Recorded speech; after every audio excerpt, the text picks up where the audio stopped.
नमस्कार साथियों, एक बार फिर से आप सबका न्यू लाइट विद दीपक में बहुत बहुत स्वागत है। साथियों, आज से हम शुरू कर रहे हैं मूल विधि यानी कि लॉ अर्थात कानून। ये टॉपिक हमने क्यों चुना है? इसका कारण ये है कि हम आपको संविधान पढ़ा रहे हैं, इंडियन कॉन्स्टिट्यूशन। तो उस संविधान की बातें तो आप समझ ही पा रहे हैं, लेकिन साथ साथ उस संविधान को आधार बना करके भारत में जो जो कानून बना है, उन कानूनों को भी अगर आप पढ़ते चलेंगे तब आपको बहुत अच्छा ज्ञान होता चलेगा। अगर आप एक बार संविधान पढ़ेंगे पूरा, उसके बाद कानून पढ़ेंगे, तो आपको बोरिंग भी महसूस होगी और पूरी बात थोड़ा सा समझ में कम आएगी। तो हम उन कानूनों को भी साथ में पढ़ते चलेंगे। और हालांकि हजारों कानून हैं, हम सभी कानून नहीं पढ़ेंगे, लेकिन जो कानून सबसे ज़्यादा महत्वपूर्ण हैं, हमें और आपको जानना चाहिए, वो कानून हम पढ़ेंगे।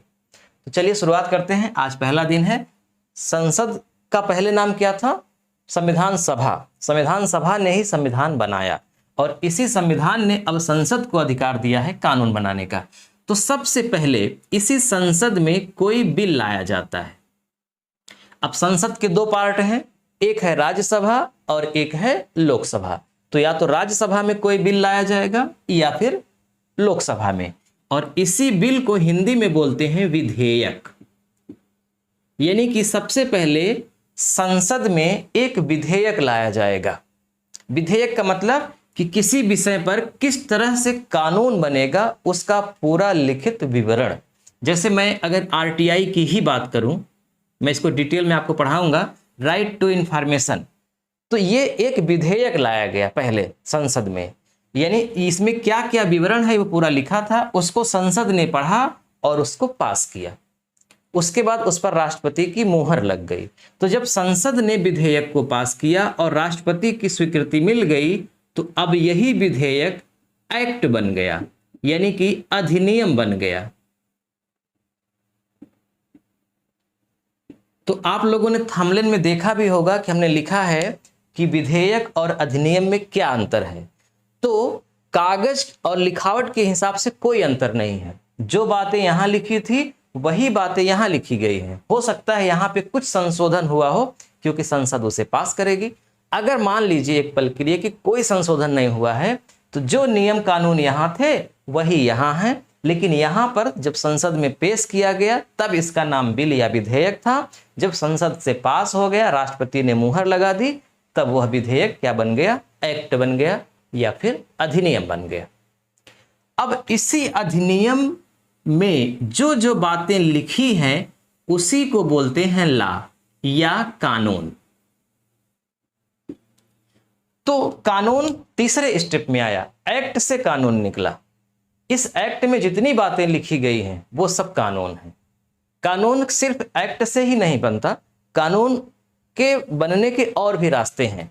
जैसे मान लीजिए कि संसद अगर कार्य नहीं कर रही है, संसद के कार्य न करने का मतलब कि लोकसभा अभी भंग है, लोकसभा कार्यरत नहीं है, और किसी भी विषय पर कानून बनाना जरूरी है, तो उस विषय पर एक अध्यादेश जारी करता है राष्ट्रपति, उसको ऑर्डिनेंस बोलते हैं, हिंदी में अध्यादेश। और ये अध्यादेश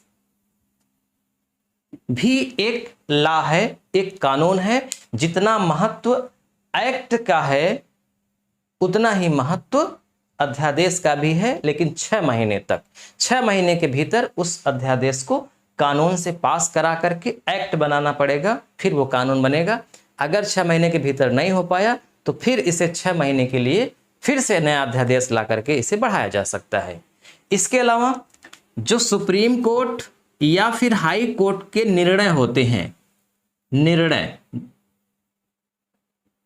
या व्याख्या बोल सकते हैं, किसी विषय पर अगर उसने कोई व्याख्या किया या निर्णय किया तो उस निर्णय के रिकॉर्ड को रखा जाता है, और वह निर्णय भी लॉ ही का काम करता है।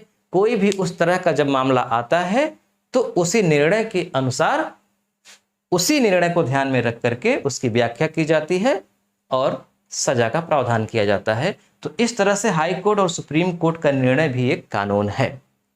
लेकिन सबसे अधिक प्रासंगिक, सबसे अधिक महत्वपूर्ण और सबसे अधिक चर्चा में कौन सा कानून रहता है? जो एक्ट से बना है, यानी कि संसद से पास हुआ है।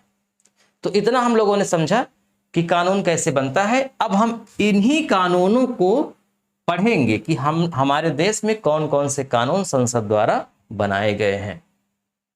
तो अब हम समझते हैं कि हमारी विषय सूची क्या है जिन्हें हमें पढ़ना है। तो विषय सूची में सबसे पहले हम लोग पढ़ेंगे कानून का इतिहास, यानी हमारे देश में किस प्रकार से शुरुआत से ही कानून विकसित हुआ। अब इस कानून के इतिहास में प्राचीन काल में कौन सा कानून चलता था ये देखेंगे संक्षिप्त में, मध्य काल में कौन सा कानून चलता था, और आधुनिक काल। अब इसी आधुनिक काल यानी कि ब्रिटिश काल का जो कानून था, जो जो नियम थे, उसी को आधार बना करके आज के सारे कानून हैं। यही नहीं, बहुत सारे कानून ब्रिटिश काल में जो बनाए गए थे वो आज भी चल रहे हैं। जैसे कि आईपीसी 1861 में बना था, वही हूबहू आज भी चल रहा है। तो इसका मतलब कि आधुनिक कानून का मतलब कि जो हम पढ़ेंगे वो सब आधुनिक कानून ही है। अब इस प्राचीन काल में बात शुरू होगी हड़प्पा से। तो हड़प्पा को हम ज़्यादा वहाँ पे नहीं जाएंगे क्योंकि उसका लिखित विवरण अभी मिला नहीं है, मिला है लेकिन पढ़ा नहीं गया है, इसलिए वहाँ पे बात करना ठीक नहीं है। शुरुआत करेंगे हम वैदिक से संक्षिप्त में, यानी कि वैदिक काल में कौन से कानून चलते थे। वेद थे, स्मृतियाँ थी। स्मृतियों में सबसे महत्वपूर्ण आप पढ़ेंगे मनुस्मृति, याज्ञवल्क्य की स्मृति और नारद स्मृति। तो मनुस्मृति पर थोड़ा सा हम विशेष चर्चा करेंगे क्योंकि ये बहुत ही विवादित टॉपिक है आज का। आपने खूब चर्चा सुना होगा कि एक संविधान है हमारा जिसे डॉक्टर भीमराव अंबेडकर द्वारा बनाया गया, और एक है मनुस्मृति जो कि प्राचीन काल का एक कानून थी। खूब आप लोगों ने सुना होगा कि मनुस्मृति को लाया जाएगा संविधान को नष्ट करके, ये डिबेट रहती है। तो ऐसा संभव खैर नहीं है, लेकिन क्यों मनुस्मृति और संविधान में इतना अंतर विरोध है, तो हम मनुस्मृति को आपको थोड़ा सा पढ़ाएंगे कि इसमें क्या क्या बातें हैं जो आज भी बहुत जरूरी हैं, प्रासंगिक हैं, और कौन कौन सी बातें ऐसी हैं जो आज के हिसाब से जरूरी नहीं है, ठीक नहीं है और विवादित आप उसको कह सकते हैं। क्यों संविधान को हटा करके मनुस्मृति कभी भी नहीं लाई जा सकती, ये सब हम थोड़ा सा इस पर चर्चा करेंगे। तो मनुस्मृति पढ़ाएंगे। उसके बाद मध्यकाल में आप आएंगे तो मध्यकाल में मुस्लिम शासन था, तो शरीयत और फतवा ए आलमगिरी औरंगजेब द्वारा बनाया गया, वो मध्यकाल में उसका पूरा कानून चलता था। फिर आधुनिक काल में ब्रिटिश साम्राज्य आ गए, अंग्रेज आ गए, तो अंग्रेजों ने क्या बनाया ये देखेंगे। तो ये सब हम लोग कानून के इतिहास में पढ़ेंगे। कानून के इतिहास को पढ़ने के बाद फिर हम कानून पर आएंगे। तो सबसे पहला कानून पढ़ेंगे हम आरटीआई एक्ट 2005, क्योंकि हमने संक्षिप्त में आपको पहले इस पर चर्चा किया है, पढ़ाया भी है, इसलिए सबसे ज़्यादा डिमांड है आरटीआई की कि सर इसको विस्तार से बताइए। तो हम सबसे पहले आरटीआई के बारे में ही आपको विस्तार से बताएंगे कि कैसे आरटीआई की स्थापना हुई, आरटीआई में क्या क्या लिखा गया है, किस तरह से आरटीआई का महत्व आज है, राइट टू इंफॉर्मेशन, सूचना का अधिकार। इसके बाद हम लोग पढ़ेंगे मोटर वाहन अधिनियम। मोटर वाहन अधिनियम, इसका मतलब ये हुआ कि सड़क पर हम चलेंगे तो वहाँ का नियम क्या है, पूरा ट्रैफिक नियम इसमें पढ़ेंगे, जुर्माना का नियम पढ़ेंगे, लाइसेंस कैसे होता है, पूरा प्रोसेस, मतलब सड़क पर चलना, गाड़ी खरीदना, ड्राइविंग लाइसेंस, दुनिया भर की चीज़ें आप इसी में पढ़ेंगे। और आप जानते हैं ये तो सबको जानना जरूरी है, इसको न जानने के ही कारण लोग इतना परेशान हैं, नहीं बनवाते हैं लाइसेंस वगैरह। तो इसको पढ़ाना बहुत ज़रूरी है, आपको पढ़ना भी ज़रूरी है। इसके अलावा विवाह, अब विवाह में हम पढ़ेंगे विवाह कितने प्रकार के होते हैं, मतलब एक्ट के हिसाब से, मुस्लिमों के, हिंदुओं के, सिखों के, ईसाइयों के। फिर तलाक का मामला पढ़ेंगे, गोद लेने का मामला पढ़ेंगे कि हिंदू धर्म के अलावा और किसी भी धर्म के लोगों को गोद लेने की रिवाज नहीं थी, कानून में नहीं था, बाद में किया गया, तो क्यों नहीं था और क्यों किया गया, क्या प्रक्रिया है गोद लेने की, ये सब पूरा हम इस अधिनियम में पढ़ेंगे। इसके अलावा आईपीसी पढ़ेंगे, सीआरपीसी पढ़ेंगे, Indian penal code, criminal procedure code पढ़ेंगे पूरा डिटेल में। इसके अलावा SC ST एक्ट क्या है, इसको डिटेल में पढ़ेंगे। SC/ST एक्ट यानी अनुसूचित जात अनुसूचित जाति अधिनियम क्या है, किस तरह से उन पर अत्याचार करने पर क्या क्या दंड होता है, ये पूरा प्रोसेस हम इसमें पढ़ेंगे। इसके अलावा महिला एवं बाल मतलब महिलाओं के लिए और बच्चों के लिए क्या बनाया गया है। अब बच्चों पर स्पेशल हम पढ़ेंगे। फिर एडल्ट वाला कि रेप पर क्या है प्रोसीजर, पहले क्या था अब क्या है, पूरा डिटेल में हम इसमें पढ़ेंगे। और यहाँ विवाह वाले में पहले उम्र कितनी थी विवाह करने की बच्चों की मतलब लड़की की लड़के की, किस तरह से बढ़ते बढ़ते आज 18 और 21 हो गया है, आज के बाद ही बढ़ने वाला है। तो ये सब विवाह में पढ़ेंगे। ये थोड़ा सा बड़ा टॉपिक है, इसमें मुस्लिम पर्सनल लॉ का अलग से है मैटर, वो भी हम आपको पढ़ाएंगे। इसके अलावा पंचायती राज अधिनियम 1947, ये हम थोड़ा सा आपको पहले भी पढ़ा चुके हैं, अब आपको विस्तार से डिटेल में पढ़ाएंगे, क्योंकि पंचायती राज अधिनियम 1947 संविधान के अनुच्छेद के हिसाब से बना है 243 से। तो इसमें पूरा ग्राम सभा, ग्राम पंचायत, क्षेत्र पंचायत, जिला पंचायत, इसको डिटेल में पढ़ेंगे हम पंचायती राज अधिनियम 1947 में। इसके अलावा नागरिकता अधिनियम, इस पर भी हम पहले चर्चा कर चुके हैं संक्षिप्त में, अब विस्तार से करेंगे।